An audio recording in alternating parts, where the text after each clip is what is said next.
Welcome to science class. Around 1 million earthquakes occur every year. Of those 1 million, only around 30,000 are strong enough to be felt. I've lived in California for a year and a half, and I've felt 2 earthquakes, both of which were very minor. Roughly 75 major earthquakes of around magnitude 6.5 or so occur every year, and these can be dangerous.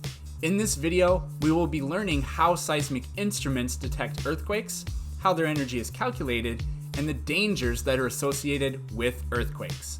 Let's get started. A seismograph is an instrument that records seismic waves. The instrument vibrates along with the ground and records the amount of vibration that occurs. The data produced from the seismograph is known as a seismogram.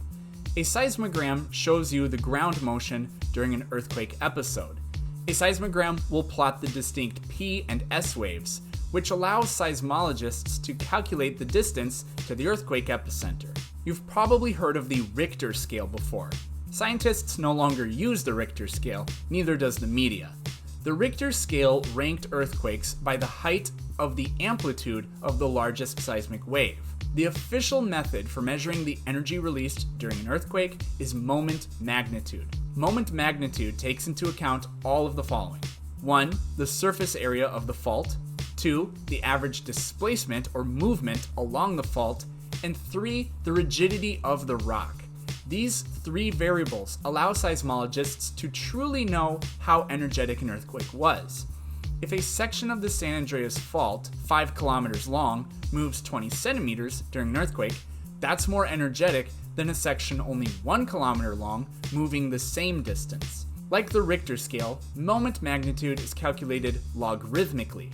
A magnitude 5 earthquake is 10 times more energetic than a magnitude 4, but a magnitude 6 earthquake is 100 times more energetic than a magnitude 4. Except, no. So I'm really not a math person. I mean, I'm okay. I thought logarithmic scales were all kind of the same, and it turns out that's not at all the case. Here's specifically the formula for moment magnitude. Now, this translates to something completely different than what I said. Rather than every single step being 10 times the step before, this is the true energy equivalent scale up for magnitudes in earthquakes.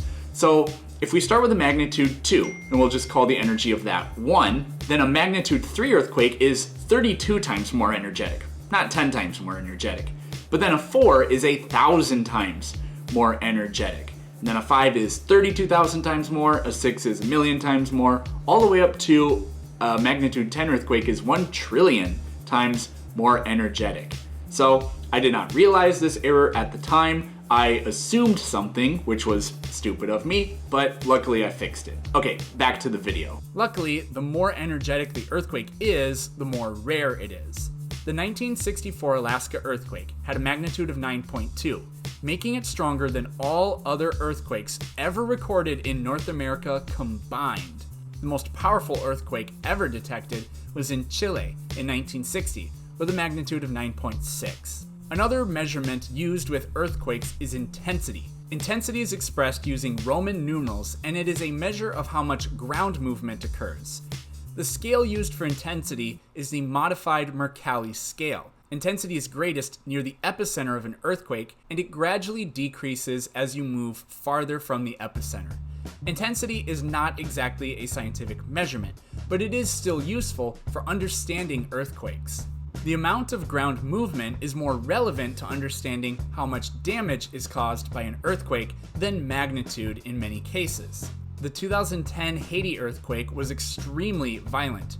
It registered as a 7.0, and around the epicenter the intensity was measured at a 9. The amount of ground movement was as high as 85 centimeters per second.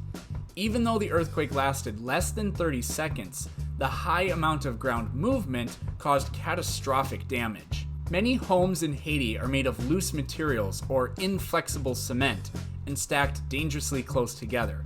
At least 100,000 lives were lost in this brief but violent earthquake. But in most earthquake events, the ground movement is not the most dangerous thing. Fire is what destroyed most of San Francisco after the 1906 earthquake, even though this was a magnitude 7.9 earthquake with an intensity rating of 11.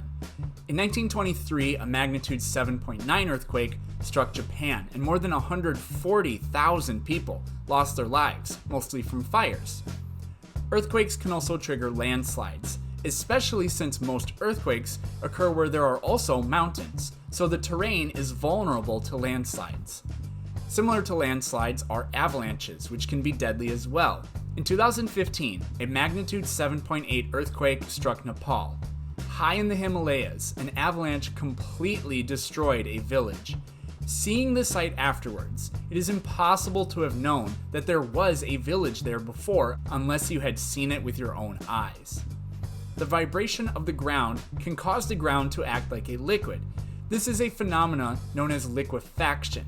Normally, soil and sediments cannot slide past one another because there is too much friction.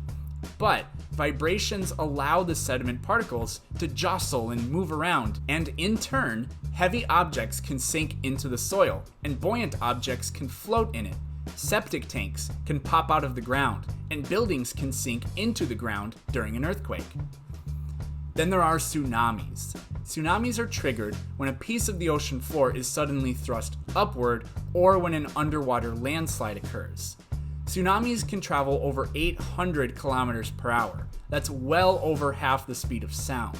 Tsunamis are also impossible to predict. They are rare events, while underwater earthquakes are not rare events at all. In 2004, an undersea earthquake with a magnitude of 9.2 struck off the coast of Sumatra. The tsunami that it created took the lives of almost 250,000 people across 14 countries. Tsunamis cannot be seen in the open ocean. It is only when they approach land that they become obvious. A phenomenon known as drawback occurs before the tsunami reaches the coast, where water rushes out to the ocean to add to the growing wave. Tsunamis are not like surf waves on a large scale. In reality, the tsunami wave is more like an incline of water that rushes towards land. That does it for earthquakes for now. In the next video, we are going to peel back the layers of our planet and investigate the structure of the interior of the geosphere, including the crust, mantle, core, and much more. Thanks for watching.